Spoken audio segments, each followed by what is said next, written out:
Good morning. How are you today? I hope you are good as I am. It's another Monday. August is saying goodbye. And we always ask on this program, we always ask, what have you done so far? Have you taken time out as an individual to do a deep introspection and assessment of all that you've done so far and that you've been able to achieve? I mean, it's unreal. August is almost gone and the year is literally done.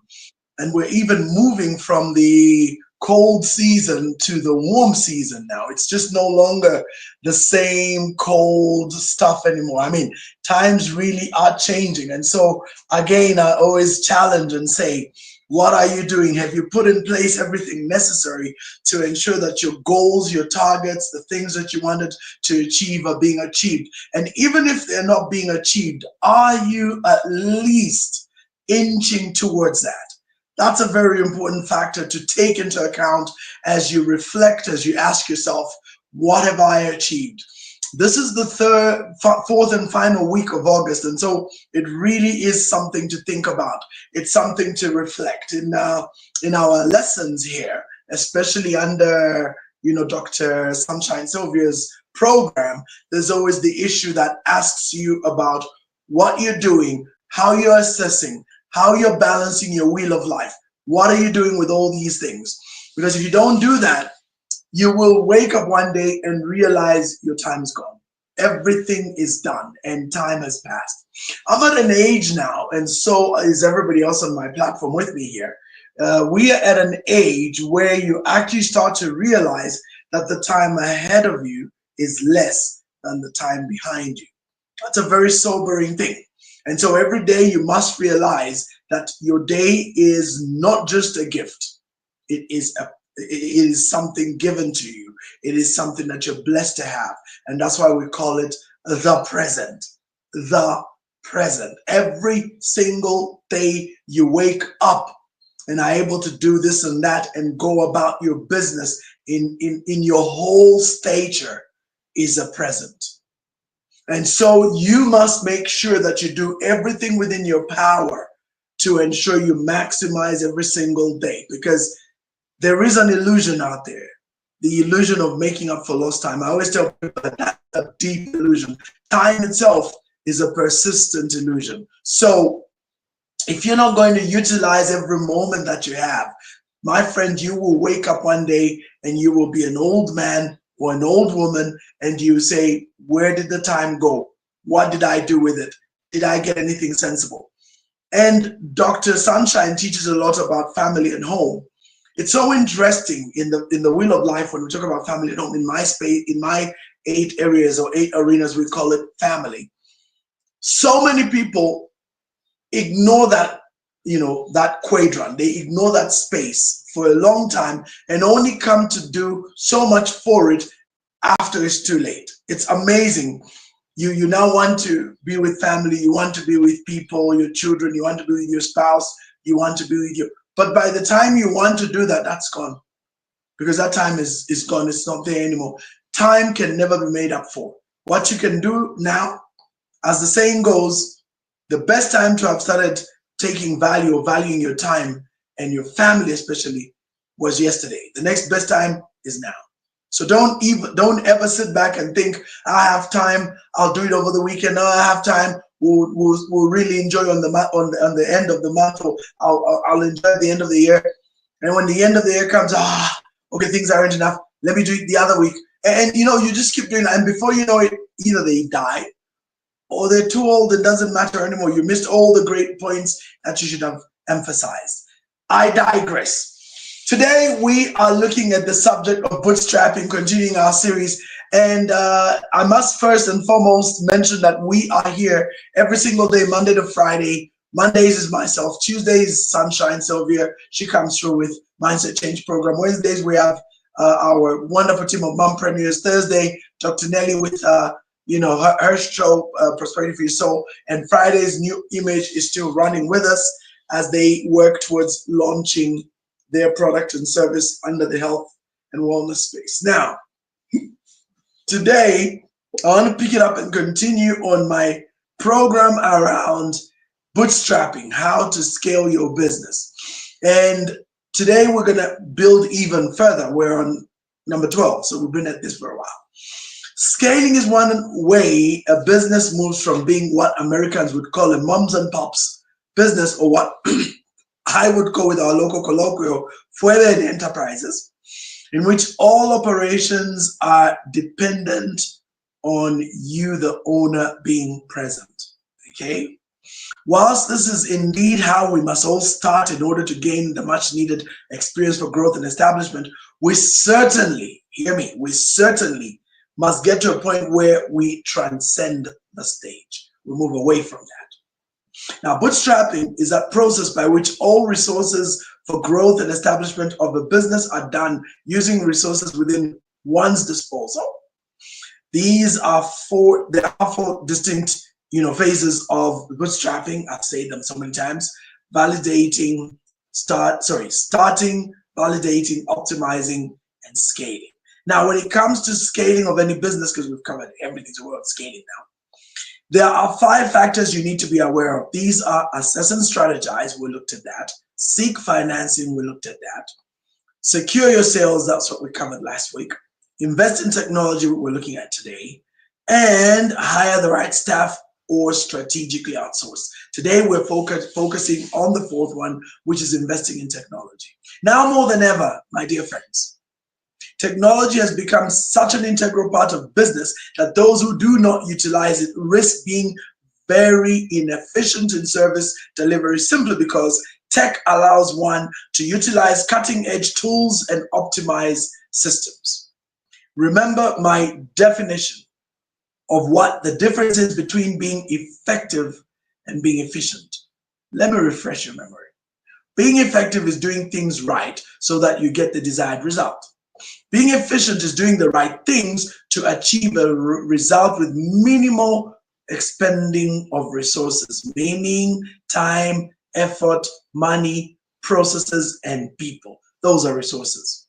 So then, technology allows for efficiency at exponential levels, and as such, businesses that ignore or are slow with the uptake of tech suffer because of being inefficient. The net effect of sluggish processes makes that business less competitive and risks being overtaken by leaner, more seamless, blended operations which take your market share. So before I get into the type of text, I cannot overemphasize how important technology is.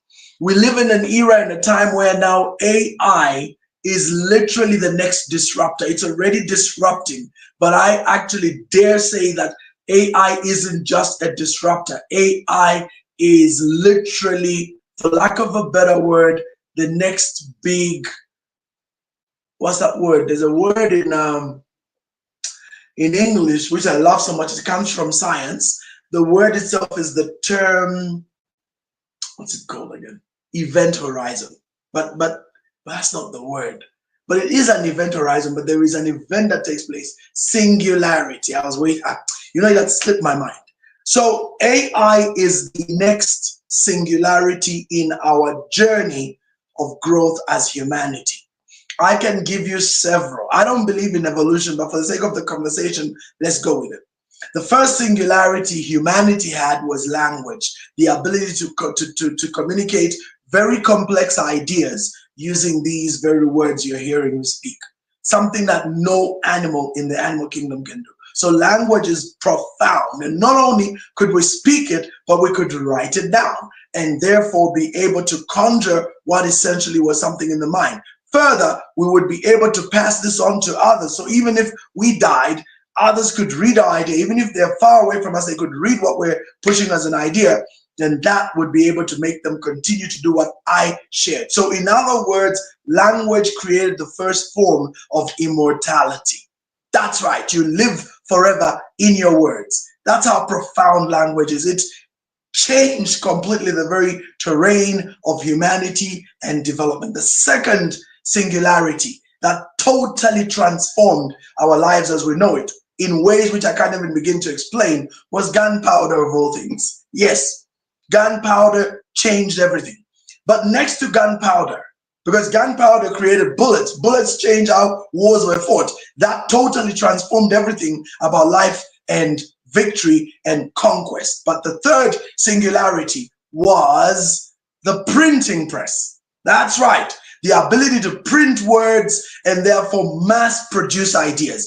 That changed the development curve completely. The fourth singularity was obviously the steam engine and industrialization, but not as much as the fifth one, which was, without question, the computer. When the computer was invented, computation and everything around computers changed life as we know it. The sixth one after computers, everybody agrees, is of course the internet. The internet just wrought revolution. It took it from a gallop by horse to a drive by a very fast car. So imagine the speed difference between a horse and an automobile. It changed everything. Yes, you could throw in there flight, because the steam engine brought about flight. Flight and moving vehicles changed completely everything about life, but they're not a singularity. The singularity still in my argument is the computer. After the computer, the internet, which was profound, and now AI. Why am I mentioning all these? I am demonstrating to you how technology transforms everything. That's why even industrialization, the the assembly line, all these concepts revolutionized how we do business, how we operate, mass production, all these things. They revolutionized everything. And that's why if you are not embracing technology, my friend, you are remaining behind. I cannot even begin to express how much you're really remaining behind.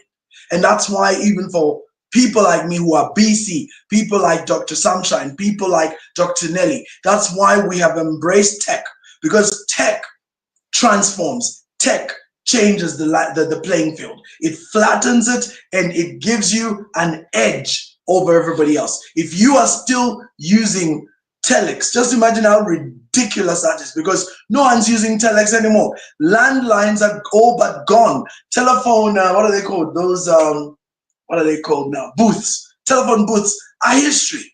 No one uses those things anymore. That's technology that's gone obsolete. The flash disk, what you call it? Floppy disk, obsolete. Are you getting where I'm going? So technology changes stuff immensely and completely destroys the terrain as we know it. So that even if you try to operate, there is no advantage anymore in staying not tech savvy, but the opposite of staying tech ignorant. So let's look at very quickly a number of tech additions for you to jump into. But remember, this presentation is too brief to go into detail, but let's just say that businesses will be divided into three main types, mainly those that have products, those that offer services, and those that have a combination of both. Okay, each of these will have to examine their unique setup and see which parts can be automated and streamlined, what type of technology to employ, and the cost-benefit analysis. In other words, whether the expected results are worth the money that you put in or the effort. For those with products, one has to look at machinery and equipment, of course, and what is available, how efficient is it, how much units will this equipment help your business produce, how much does it cost in terms of time, in other words, to install the technology, and of course, orient anybody that needs to be oriented, especially workers, okay? The effort, any specialized training needed, the money, how much will it cost your business, and do you have the finances to purchase that? And break even, how long before it has paid for itself? So this is your traditional businesses. Those are very important questions. I hope you caught them. You can always go back, pause this video, and go back through what I asked. But these are critical questions to ask yourself as a business. And if at any time the cost beats the benefit, obviously forget about the cost. Forget about that particular, technological move. Stick with what you have first. I always say, optimize what you have first before introducing new technology, because technology can be very expensive. And then, you can make a lot of mistakes with technology. And if you've got something and it's working, the rule is don't fix it. So make it more efficient, but don't fix it. Because sometimes in the process and bid of moving to new tech, you mess everything up. Your production is messed up. Everything is far worse than it was before. So be very, very mindful and do a proper setup. Like I told you, go through these and do a proper analysis before you change tech. Now, for those with service like me and the two sisters I operate with on this platform, one has to consider what tech is available to speed up service delivery. With the advent of the internet, can the process of purchase to delivery be fully online and seamless? I do that a lot. A lot. In fact, for me, that's one of my biggest pluses. This means from the moment the prospect comes across your product or service online to them paying and receiving the service, this can be fully automated. Can the actual service be accessed speedily and efficiently? Now, I need to emphasize that a little bit. So, for example, we have what we in our space call funnels, marketing funnels. So that means on one end, you have leads coming in. On the other end, you have sales. Now, I have created seamless platforms right now for my business. For example, I do coaching and training. I have classes that I run. I have a fully seamless system for that. I've got my books fully seamless. So meaning you can go from, I want to look at your book, to buying it, literally without having to contact me, because I've put in there every system necessary to engage you and to prompt you to the next level. And then what I also am able to do is collect tons of leads without pressure. I can collect leads upon leads. I have right now, for example, my one-on-one platforms and the people that want to talk to me, I have in excess of 1,400 people that have entered their details asking to have one-on-ones with me. Obviously, that's a lot of people, so I'm booked all the way to the end of the year. But you know what's beautiful about that? I have leads. I have people that are interested in hearing from me. So I've automated that process. In fact, the booking for appointments is automated. The booking for one-on-ones where they pay is automated. The booking for people that want to become part of my class is automated. All these things are automated. I don't need to be actively there because I've put in place all the systems. Imagine if I had to do it manually. People get in touch. Oh, I'm interested in booking an appointment. Okay, hold on, I check my diary. Okay, I've got the 15th. How's the 15th? I've got 2 a.m. I'm sorry, 2 p.m. I've got 2 p.m. How's 2 p.m. for you? 2 p.m. can't work. Okay, how about 4 p.m.? That can't work. How about 6? Dude, we'll be there forever and ever. Amen. And you've got some really interesting people who are not even serious. They're just like, I don't know if it's being starstruck or just being amused, like, oh wow, I'm talking to Rev Walter. But there's no unction to that. They're not real. They're not serious about doing what you tell them to do. So in short, we have a lot of time wasters. We've got people that are bored on social media. I mean, I used to have people who come on my inbox. It's like the most annoying thing in the world. Hello. And then you're like, hi, this is Rev Walter. How may I be of service? I was just saying hi. Okay. Oh, by the way, and then next day, hello. And then, hi, how may I be of service? Next day, hello. I usually don't respond to those because for me, I haven't got the time to be going, hello, hi, hello, hello, hi. You're doing that the whole like 6 months. Hi, hello, hi. So I put automated messages. If you have something important to say to me, you will say it, you will type it, you will post it, and the system will kick in. And for me, that saves tons of time, especially booking for appointments. Oh my God, that's like the most powerful. So anyone who's serious, they'll go there, they'll check out the system, it will send them to a page, they'll be able to book, lock, done. I get the notifications, they get the notifications, everybody's happy. Day shows up, I have an automated system again to remind them. Some do show up, some don't, but it doesn't matter.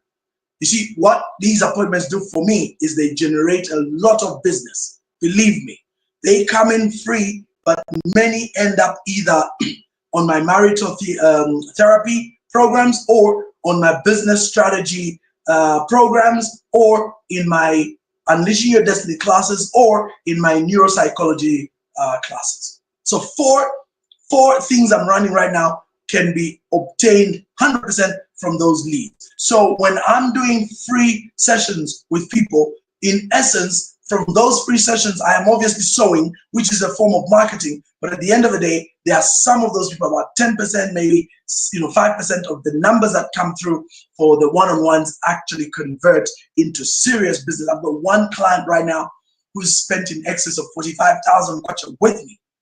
In fact, probably even higher. Yeah, about 45,000 kwacha so far in me dealing with them. That's what we call the lifetime customer value. And that's why sometimes it's not about how much you make from people in the beginning, but the lifetime value that that customer ends up bringing to your business. How could I have achieved all this automation, my friends? And so what's the biggest thing I have to do right now is just to increase my reach. So that's why I spend a good amount of time posting, what I post. So what I post, I love to do it, but at the same time, it also works as a lead generator because it creates a following. People consume that product. That's me giving it for free. But what happens? There are those who are consuming who decide, hey, I need to engage this reverend. I need to go to the next level with him, and he needs to kind of take me to where I need to go. And that's what turns into paying customers. A good friend of mine many years ago, Sam Zulu, gave me a term I've never forgotten to this day. It's called the free to fee model. It works. Everyone does it. Even online, they do it. They are very, very good at it. And it works very well. But the best way this can work is when you automate with technology. So now, beside the core product or service and its acquisitions, there's a third and absolutely critical component of business that must be fully automated to a large extent, and that is administration, like I just explained. These days, this is very possible using what is known as an ERP. Now, of course, ERPs are for really big level companies. But you know what? Even us small timers have mini CRMs. So a CRM, an ERP is an enterprise resource planning or planner, which combines it gets the different business units to see and communicate seamlessly with one another. A CRM is a customer relationship management system. Now, I use that heavily, and I'm not the only one, but I can't even begin to explain how powerful a CRM is. I would spend the whole day here, and I'm not going to do it. I don't know. I have some other program where maybe I might teach about this in future, but CRMs are indispensable. Now, some people are fortunate enough to afford to pay for a fully automated one. Some of us aren't operating with fully automated ones, but we do have some form of system. I do have an idea of my leads and customers. I know who they are. Of course, the most straightforward is your phone itself, but beyond your phone, so what I mean, your contact list, but beyond your contact list, we've got programs like, Outlook. We've got Gmail itself, the Gmail Business Workspace Suite. Very powerful. I can't even explain how powerful the Gmail work suite it really is. Like people, how can I say? You're seriously underutilizing Gmail. You have no idea. Of course, you have to pay for it, but the fees are so low. I can't even explain. They are so low compared to what you get back on Workspace. I mean, I don't even want to start sounding like a Google advert, but take it from me. Google Workspace is the most revolutionary tool today available for every one of you to upgrade to. For a couple of dollars, nothing too scary, between $6 and $10 a month, which is, to be honest, giveaway fees, because for $10 is what? 250, kwacha. For 250 to 300 kwacha a month, you can get the work suite, which can give you insane advantage over your competition. That's what I have. I don't have to book physically. I have automated systems for that. When I do meetings with my clients, I can wow them because I can run Google Meet. I can run Gemini. Gemini is an AI that comes along with your Google Meet. which is part of your workspace. They will give you, for a couple of extra dollars, $12 a month. Yes, they will give you Google Meet with Gemini AI. So what does Gemini do? Gemini takes notes on your behalf as you're talking to customers. Now I'm talking in my space. So I can tell them, would you like me to take notes? Yes, I just press the AI. When the meeting is over, it generates the summary, which I can send back to the client. And so there's your summary. You can use that now to help you just kind of put together what we discussed. Imagine all that for free. I'm giving that for free to clients because it's costing me zero. Well, not zero, but $12, which is nothing. Because it doesn't just come just with the Google Meets thing. You know, Google Meet itself is very powerful. I can record, but on top of that, I can get over 150 people on the call on Google Meet, and it's not restricted to 30 minutes, 40 minutes. And I can get the in meeting, which is the Gemini platform, which will then give me the notes to give the client. On top of that, it will all seamlessly connect with my calendar so that when we are doing the bookings for the calendar, automatically the Google Meet link is generated. Now, I still use Zoom because I run classes, and Zoom is actually far superior for classes, in my opinion, than Google Meet. I use both, I pay for both, so I know what I'm talking about.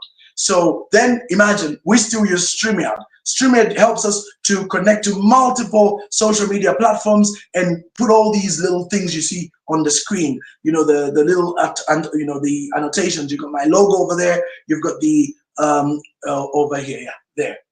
Can I touch it? That's the one. That's my logo. That there is the banner for the academy down here, that there, yeah.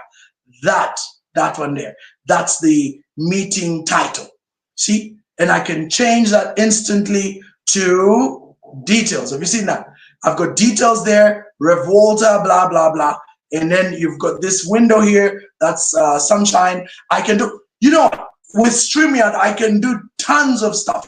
And all this is part of our automation. It makes us so awesome in our delivery. We are way above the competition. Far better looking, far more organized, and far more professional. Why?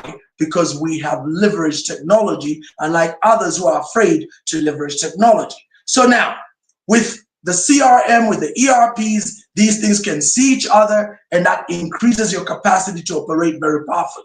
So now, in layperson's terms, every business that grows will have key business units. And these include, but are certainly not limited to, accounts, human resources and admin, operations and logistics, as well as customer care. And each one of these units has quite a bit going on within them, and administratively, there is quite some work involved in managing these effectively. Okay, so technology has made available software and tools that make this process a breeze, unlike in the past. When one also considers the cost of these tools and how effective they are, one good accounting software can do the work of dozens of human beings far more efficiently and instantly with virtually no errors except for what is entered wrongly at source. Though even that now is becoming automated with point of sale technology. Okay, it just makes far more business sense to invest in this technology. Now, the ERP mentioned earlier, which is the enterprise resource planning, though I diverted a bit, sits as integrated software with all the mentioned units operating as master software. And this means at any given time, a real-time report of the business can be generated on the spot. Okay? Furthermore, it is such a resource that makes scaling possible. Why? Because it allows a duplication of the entire business anywhere in the world, market conditions permitting. Now, I don't know what has happened. I think I'm frozen. Let me just see if that comes back to normal. I'm not seeing myself. You're fine. Oh, I'm fine. Thank you. Yeah, I was worried. Yeah, so that's what's so powerful, my dear friends. My dear friends, we now are at an edge in time where technology has completely revolutionized things. We're just not the same anymore. So if you're listening to this presentation this morning or as a recording and you haven't incorporated tech, and you heard me talk about things like Google Meet and Google Workspace, and that's one of several different platforms available depending on the kind of work you do. I mean, there's Slack, which is a very powerful platform for projects and multiple team virtual operations. All these things are available, my friends, and can be utilized in a far more powerful way than you can even imagine. And they are right now ready for your utilization. If you were listening to this show today and you go, oh my God, and you really think you need more data, get in touch. We can do a consultation and I can help your business get an idea of what needs to be done and then point you to the right experts where our company is not able to do it. But one way or another, I'm very, very happy today that we were able to look at this and help you and your business know what to do. This coming Wednesday, I should be on because I think Dr. Sunshine is next week. I don't know. But this Wednesday, we're going to look at the fifth factor of scaling, and that is being the hiring of right staff and strategic outsourcing. So that's what it is, my dear friends. You have not invested in tech yet. I am recommending very, very seriously that you do so. And so on that point, I have come to the end. And to Sylvia, I'll ask you to end the meeting because my screen is still frozen for reasons I do not understand. So I can't touch anything, nothing works. So please end the meeting and then just give me an alert that we have ended. Oh, wow. I'm using my phone. Let me check. Yeah, you should be able to. Yeah, everything on my end is totally frozen. I hate it when the phone does that. So I am not able to touch anything. Okay. You've ended. No, not yet. So to all of you still on the call, if you're still there, thank you for being part of it. Join Sunshine Sylvia tomorrow as she runs with the next show, which is her usual Mindset Change program. And she'll be sharing another very exciting topic with us. Yes, after celebrating our 40th anniversary, we're looking forward. Nice. I also am very excited to hear that. I'm sure my screen even looks good now.